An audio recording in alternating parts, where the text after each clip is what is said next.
I want to tell you something that happened to me just yesterday. Who else has buried enemies? I'm not the only one, I'm very sure. And sometimes we make enemies out of people who did not directly offend us, or we unfriend them because someone we know has a fallout with them, and we just inherit the hatred or whatever it is, and we take it up as ours. Now, this happened to me yesterday. I was talking to my sister about someone. No, she mentioned someone's name. And for a few seconds, what happened to me was, why is she still communicating with this person? Now, let me tell you what this person did. I'm not sure she's aware, but I know my mom is aware of what the person did. And she and my mom were involved in this conversation. I didn't tell her this so yet. I will. But just want to get this out because I know I'm not the only one. I want to share my perspective on this because I know it affects a lot of us in our personal lives, in our career, in our businesses. For real, don't we shouldn't borrow someone else's because they have a fallout with someone doesn't mean we should have a fallout with the person. So what happened is there is this man that he practically ruined a business for me. I'm not talking about someone stealing your money or someone trying to play you out or someone trying to steal part of something. This person's ruined totally till today an entire business line for me, which could have grown to be a very huge business. And this happened in the early 2000s. It was unfair, it was bad, and this was a man that I absolutely cared for. For those who know me, I mean, if you don't even have to know me to understand, normally I give a lot. I give without thinking sometimes. This is a man that, aside him working for me that time, I would cater for his kids, buy food stuff for his wife and family, give them extra money. Even there were days he would complain that things weren't going well, whereas he was stealing from me, and I knew he was stealing from me. I would still give him extra. Like I gave him that benefit of doubt and think, okay, if it's not so much, I can part with it as long as you're fine and I'm fine, but things will get going. But at the end of the day, this man ruined totally the whole business. And this was way before I started my fashion business fully. My fashion business was a part time then. And that was supposed to be a main business, which he totally, it was a big loss, a huge loss. You're supposed to make millions from something and you're making thousands and you're not even complaining. And at the end of the day, this person finished the whole thing. And of course, the business shut down and I had to cut off from him, his wife. I mean, I didn't even know what to say. People were saying, "No, get him arrested, do this." I said, "No, I won't get him arrested. I'm going to leave him in God's hands." And people felt it wasn't a good idea, but so some people wanted me to get him arrested, and I said, "No big deal." That I was just going to let it go and let it slide. Fast forward years later, I kind of forgive him. But when people say time will heal the wound, time makes you forget. No, I've experienced a lot of things to understand better that time heals, but the scars are there. And time doesn't make us forget. Time just helps us to bear the weight or the burden of it or the pain or to handle it better.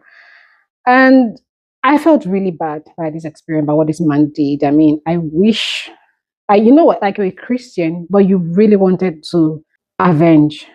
But this vengeance is mine, I'll repay, says the Lord. Okay, we let it go and let it bye bye. Now, years after, this is about how many years after?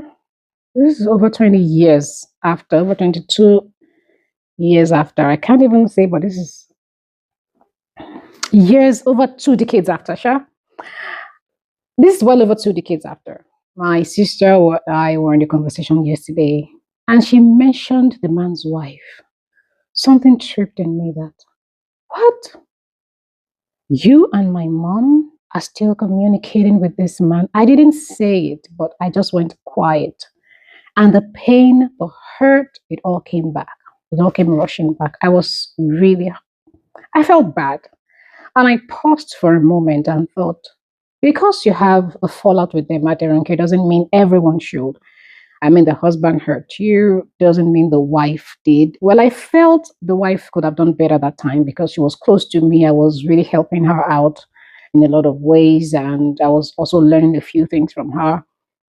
At that time, I was doing something with her, this short course with her, and I felt she could have intervened in a better way. She could have played her part better. Actually, after the incident, what happened was she told people I sacked her husband. She knew what the man did. She knew how the man ruined the whole thing, and she took sides. But what was I expecting? She wouldn't take sides with me. Of course, she would take sides with her husband. I just expected more better from her. Like I wanted her to play her part better, which she didn't. Fine, it's good. They're a couple. And when my sister mentioned she was going to do something with the wife, I almost said no. I was trying to protest, and something just, in me, I just felt I am the one with the issue. Do not borrow enemies. Do not like, I don't like borrowed enemies. Normally, for me, if someone has a fallout with someone and they tell me, and I don't see a reason why I should, but if you're my friend, I may avoid the person because of you. And I felt entitled that I'm not talking to her. Why should you be? She did this and this. I didn't say, but that was how I felt in my mind. And after a while, I thought about it. I tried to talk to myself in a godly way and said, don't don't give them an enemy you have. I didn't want to relay the story all over to her that, you know, this person, this did this, that time. Did mommy tell you? Does she still talk to this person? She knew what happened. And I felt, okay, let it go. She should continue to do business with the wife. I wouldn't do business with her, never, but I won't stop her from doing. I won't block her feed, her money. I won't block her chances. Some things to draw out from this is sometimes when you have fallout with people, don't think about yourself alone. You may be blocking someone's chances. The husband could have blocked the wife's chances. All it took me yesterday was to tell my sister this and this happened. I know her. She wasn't going to patronize the woman. She would not, because she'll be on my side. And if I reminded my mom, she would just go like, "Oh, I remember," and they will all shut her out.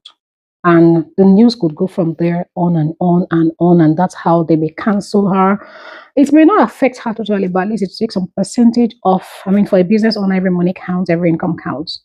So that's the one thing. When you're doing wrong or when you're citing people, be careful. Play your part well because it may block you in the future. And another thing I want to bring out is don't let's be borrowing enemies. Because someone is not in good terms with you doesn't mean they shouldn't be. Everybody should not be in good terms with them. It's your it's your issue. It's yours. It's your fight. Fight it alone. Don't gather a gang. And you people too, that because your friend said this person did this, then you are now like having more enemies. Let's watch it. Place of work, someone said something that you took it up and you're not talking to that person, you're keeping malice. You're not even just keeping malice, but you're trying to sabotage them in different ways, just based on what you heard or what someone said. Let's be careful about this. It's not a good thing, really, but I just wanted to share it briefly because I know I am not the only one who has borrowed enemies. A few of us do it, and I don't think it's good. So let's give it a break. Let's stop it. It's time to move on in life. You may not contact the person again. It's good. So you can cut your ties with them. It's perfectly fine. It's godly. It's good if it keeps bringing it hard back. But don't employ other people to hate on them or to have grudges, to hold grudges against them just because you do. I wish you well in all you do and stay good as always.